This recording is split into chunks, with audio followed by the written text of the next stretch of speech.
오늘은 단재강세 4478년, 배달 4354년, 양력 5월 19일, 음력 4월 초여들의 이 시간은 5월 셋째 주 수요일 새벽 경배 시간입니다. 이번 주에 한백음께서 주신 말씀은 한백음을 모시지 않고서는 바른 길을 찾을 수 없다는 말씀입니다. 우리가 한백음을 모시고 삶을 살아가는 것과 한백음을 모시지 않고 삶을 살아가는 것은 완전히 다른 삶이 됩니다. 우리는 우리의 인생을 내가 어떻게 살아가면 모든 일들이 내 뜻대로 내 마음대로 다 이루어질 줄 알고 살지만 그것이 내 생각과 내 마음과 같이 잘 이루어지지 않습니다. 그래서 인생은 제 뜻대로 되지 않는 것입니다. 인생이 제 뜻대로 되지 않기 때문에 노력해야 된다고 합니다. 그런 말이 있습니다. 천재는 99%의 노력과 1%의 영감으로 이루어진다. 그런 말을 하면서 사람들은 노력하면 된다는 얘기를 합니다. 아무리 노력을 해도 항상 사람들은 어려움을 겪고 내가 아무리 노력을 해도 나는 안 되더라. 남들은 다 잘 되는데 왜 나는 안 될까라는 생각을 합니다. 그리고 어떤 경우에는 저 사람은 나처럼 노력 안 해도 잘 되던데 왜 나는 되지 않지? 그래서 그것을 운명이라고 합니다. 아, 저 사람은 팔자가 좋아서 별로 노력하지 않아도 이루어지는 사람이고 나는 아무리 노력해도 안 되는 사람이다. 그래서 능력에 있어서는 별로 노력하지 않아도 이루어지는 사람을 천재라고 하고 아무리 노력해도 안 되는 사람을 둔재라고 하죠. 그리고 환경에 있어서는 별로 노력하지 않아도 이루어지는 것을 금수저라고 하고 아무리 노력해도 안 되는 사람을 흙수저라고 합니다. 그래서 사람들은 노력해도 안 된다, 해봤자 소용없다 라는 생각을 하는 경우가 있고 열심히 노력하면 될 거야, 죽어라고 노력하면 될 거야 하고 그렇게 자신이 뜻하는 것을 이루기 위해서 몸부림치고 발버둥 치는 경우가 있습니다. 참 인생이라고 하는 것은 제 뜻대로 되지 않지요. 그래서 석가모니 부처님도 인생은 고해다, 인생이라고 하는 것은 고통의 바다다 라고 하셨죠. 모든 것이 자신이 원하는 대로 자신이 뜻하는 대로 다 이루어졌다면 석가모니 부처님은 그토록 고행하지 않으셨을 것입니다. 우리의 인생은 내 뜻대로 되지 않습니다. 그렇기 때문에 우리는 우리의 인생을 어떻게 살아야 잘 살아갈 수 있을지, 바르게 살아갈 수 있을지 그 이치를 찾아야 되죠. 우리가 살아가는 세상을 가만히 살펴보면 이 천지 만물에는 모두 다 이치가 들어 있습니다. 우리 인간이 오늘날 편리한 삶을 살아갈 수 있도록 온갖 과학 문명이 발달하고 기술이 발달하게 된 그 바탕에는 이 자연 만물에 깃들어져 있는 이치를 찾아냈고 그 이치를 잘 썼기 때문입니다. 이치가 있지요. 그 이치를 잘 찾아서 이치대로 행하면 됩니다. 그런데 그것이 결코 또 쉽지 않죠. 이치를 찾고 이치대로 행했는데 어떤 경우에는 그것이 또 이루어지고 어떤 경우에는 또 안 이루어집니다. 왜 그럴까? 우리가 살아가는 삶 속에 담겨있는 이치는 하느님께서 베풀어 주신 세상에 하느님께서 이루어 놓으신 이치에 따라서 형성되기 때문입니다. 하느님께서는 유대덕대에들여 큰 덕과 큰 지와 큰 힘으로써 하늘을 내시고 무수한 세계를 주관하시고 만물을 끊임없이 창조하십니다. 우리는 그 속에 살아가고 있지요. 우리가 이 세상을 잘 살려면 그리고 바르게 살려면 이치를 따라 행해야 하는데 우리는 그 이치를 잘 알지 못할 뿐만 아니라 설사 이치를 안다고 할지라도 그 이치를 제대로 쓰기에는 우리의 능력이 부족합니다. 그래서 우리가 하느님을 모셔야 되는 것이죠. 하느님이신 한백음을 모셔야 하는 이유는 바로 거기 있습니다. 작은 일 하나를 하더라도 한백음을 모시고 행하면 달라집니다. 무엇이 달라지는가? 하느님께서 베풀어 주시는 덕을 먼저 받들게 됩니다. 우리가 작은 일 하나도 내가 용납해야지 그 일을 먼저 받아들일 수 있습니다. 그런데 내가 용납할 만큼 내 성품이 크지 않다면 나에게 주어진 일, 내 삶이 먼저 받아들여지지 않습니다. 내 현실이 나에게 받아들여지지 않죠. 그래서 그 삶은 고통의 삶이 되어버리고 맙니다. 내가 만나는 사람이 나에게 받아들여지지 않고 내가 만나는 환경이 나에게 받아들여지지 않으면 그때부터 우리는 고통일 수밖에 없습니다. 내 마음이 용납하지 않습니다. 그런 얘기가 있죠. 사람이 싫은 것은 절대로 용납이 안 된다고. 상대할 수 없다고. 맞습니다. 사람 싫은 것은 어떻게 감당이 안 됩니다. 상대할 수가 없습니다. 미쳐버릴 것 같죠. 왜냐하면 그것이 내 성품의 한계이기 때문입니다. 그게 사람만 그런가요? 아니죠. 사람뿐만 아니라 우리가 살아가면서 만나고 대하는 모든 환경, 내가 맡은 일 다 마찬가지입니다.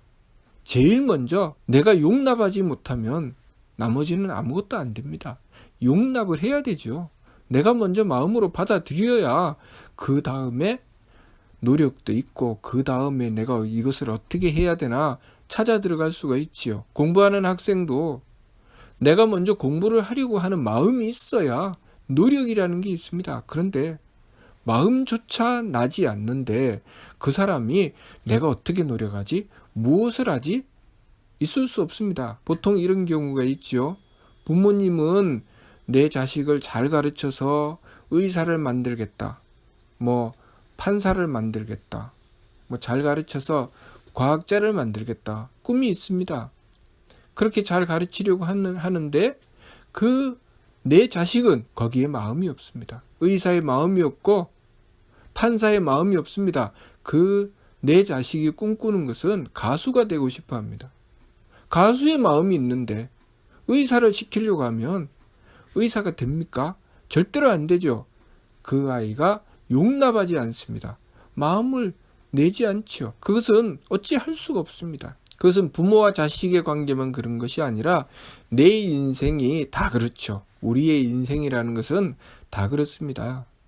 어떤 일이든 내가 먼저 용납해야 되죠. 그래서 하느님의 덕이 필요한 것입니다. 하느님의 덕을 얻게 되면 그때부터 용납할 수 있게 됩니다. 우리가 하느님의 덕을 얻느냐, 덕을 얻지 못하느냐의 차이가 엄청납니다. 그래서 공부를 잘 하지 못하던 학생이, 공부에 별로 마음이 없던 학생이 한백음을 모시면 그 용납함을 얻기 때문에, 하느님의 덕을 얻어서 용납함을 얻기 때문에 그때부터 공부하고 싶다라는 마음이 생깁니다. 내가 부부간에 서로 서먹서먹하고 서로 상대를 보면 끔찍하기 싫고 그런 경우도 있습니다.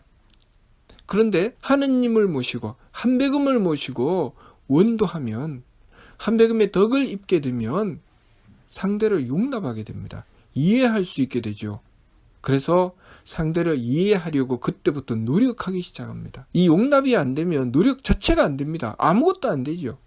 하느님의 덕을 입어야 됩니다. 그리고 하느님의 덕을 입고 나서 그 다음부터 노력합니다.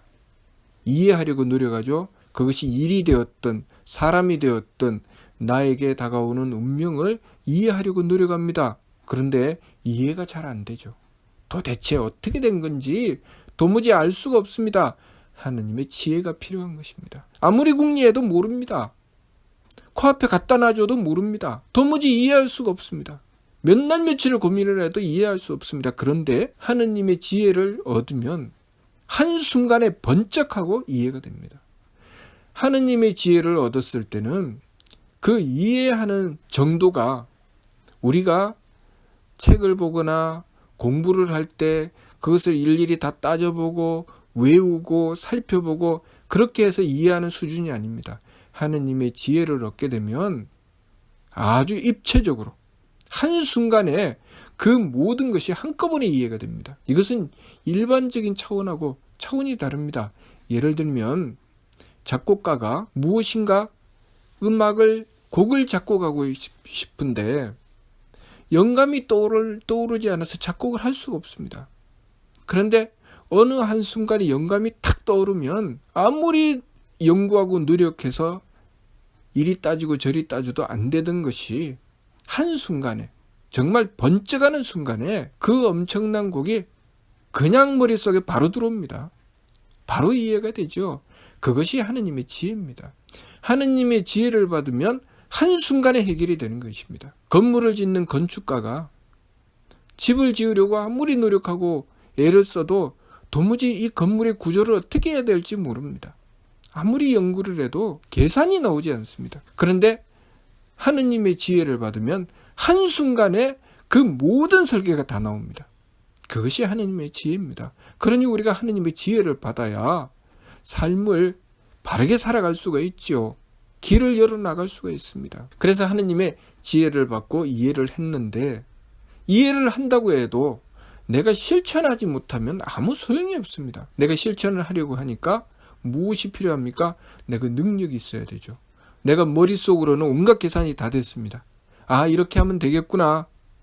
그렇게 해서 막상 하려고 하니까 내가 머릿속으로 생각하는 것과 내가 실질적으로 행하는 것이 완전히 딴판입니다. 도무지 내가 그만한 능력이 되지 않습니다.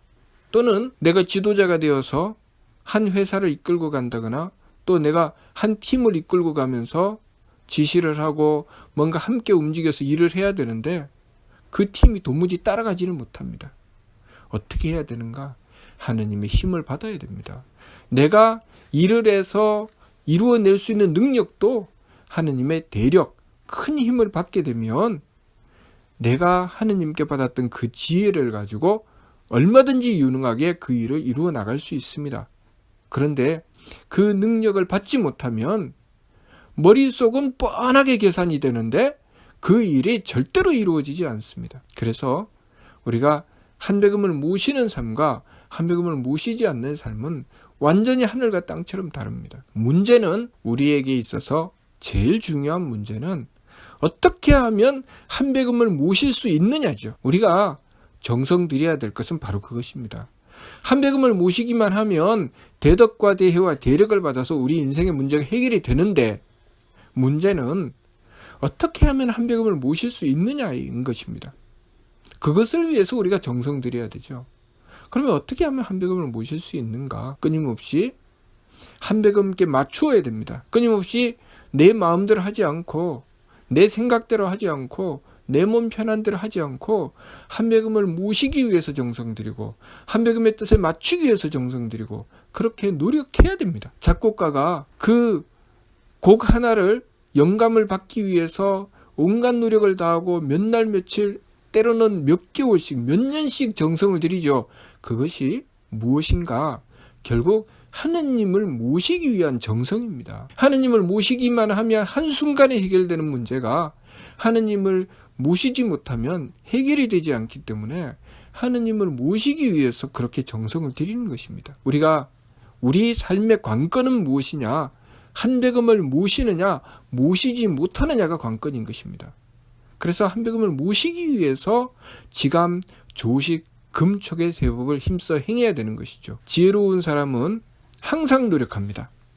항상 노력해서 한배금을 모실 수 있는 준비를 계속합니다. 게을리하지 않고 늘 쉼없이 우리가 숨을 쉬듯이 마치 기차가 레일 위를 달리듯이 멈추지 않고 계속 꾸준하게 노력하기 때문에 항상 한배금을 모실 수 있는 준비를 하고 한배금을 모시며 일을 행해 나갑니다. 마치 성악가가 노래를 하면 항상 연습을 해야지 노래를 어렵지 않게 하는 것처럼 지혜로운 사람은 항상 노력하고 항상 세법을 힘써 행하고 항상 일의 화행, 하느님을 모시기 위해서 지극한 정성을 들여서 한배금을 모실 수 있도록 합니다. 그게 지혜로운 사람인데 조금 수준이 떨어지고 무엇인가 한번 잘해보려고 노력하고 한번 공부를 해보려고 노력하고 한배금을 모시기 위해서 애를 쓰는 사람은 어떤가? 때때로 한배금을 모시기 위해서 노력하고 정성 들여서 바르게 행하는 부분이 있는가 하면 때때로 내 마음대로 하는 부분이 있습니다. 그 사람은 조금 고생합니다. 고생이 항상 그 사람 삶 속에 있죠. 왜 고생을 하는가? 때때로 내 마음대로 하는 것 때문이죠. 때때로 내 마음대로 하고 내 생각대로 하고 그렇게 하는 부분과 또 그것 때문에 막 고생을 하다가 어려움을 겪다가 이것이 아니구나, 어떻게 해야 되나, 이 사람은 항상 바르게 하려고 하는 뜻은 가지고 있습니다. 바르게 하려고 하는 마음은 가지고 있습니다. 그렇지만 어떻게 해야 될지 잘 모르지요. 그래서 잘 모르는 것 때문에 어려움을 겪습니다. 고생을 하죠. 고생을 하면서 그 고생을 통해서 하느님을 모시기 위한 정성을 계속 들이게 됩니다. 그렇게 추구해 나가다가 보면 어려움을 겪고 고생을 하면서 새 법을 힘써 행하게 되고 하느님을 모시게 되고 그래서 하느님의 덕을 입게 됩니다. 제일 떨어지는 삶은 어떤 삶인가? 아예 하느님을 모실 뜻을 가지고 있지 않습니다. 바르게 살 생각이 없습니다. 이 사람은 오로지 제 욕심대로 살려고 합니다. 제 욕심대로 제 마음대로 살려고 하죠. 인생은 엉망진창이 되는 것입니다. 좌충우돌하죠. 그래서 항상 욕심대로 살려고 하고 그것 때문에 고통받고 그것 때문에 어려움을 겪습니다. 지혜라는 게 없죠.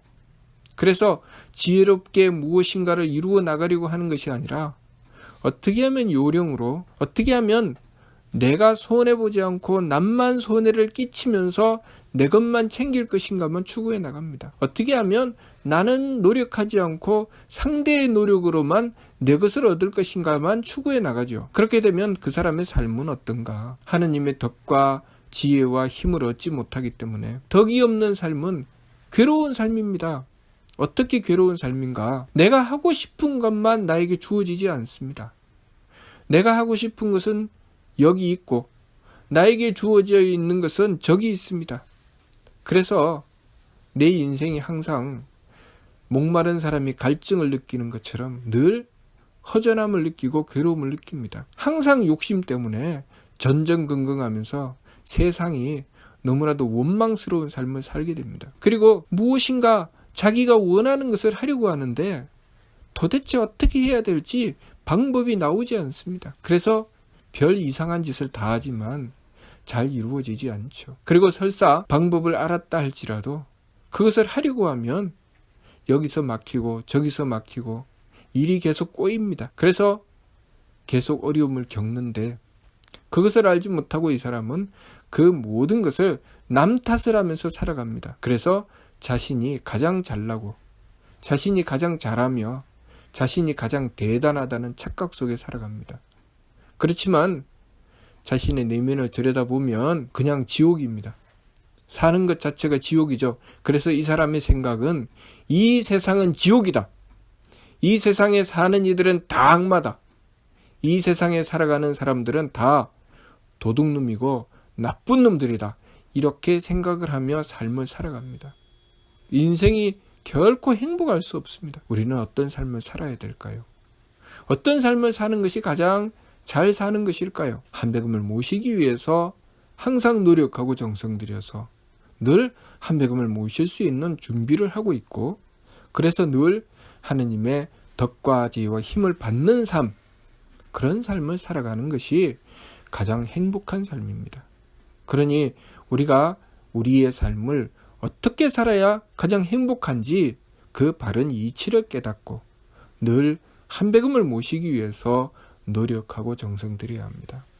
이번 주 말씀, 한배금을 모시지 않고서는 바른 길을 찾을 수 없다는 말씀은 바로 우리가 한배금을 모셨을 때 하느님의 덕과 지혜와 힘을 받기 때문에 우리의 삶이 그만큼 복되고 행복한 삶이 된다는 것, 그만큼 내가 마음으로 용납할 수 있게 되고 이해할 수 있게 되고 그렇게 해서 노력하여 능히 이루어내는 그런 삶이 된다는 것, 그것을 우리가 알아야 하겠습니다. 이번 주 말씀이 바로 그런 말씀입니다.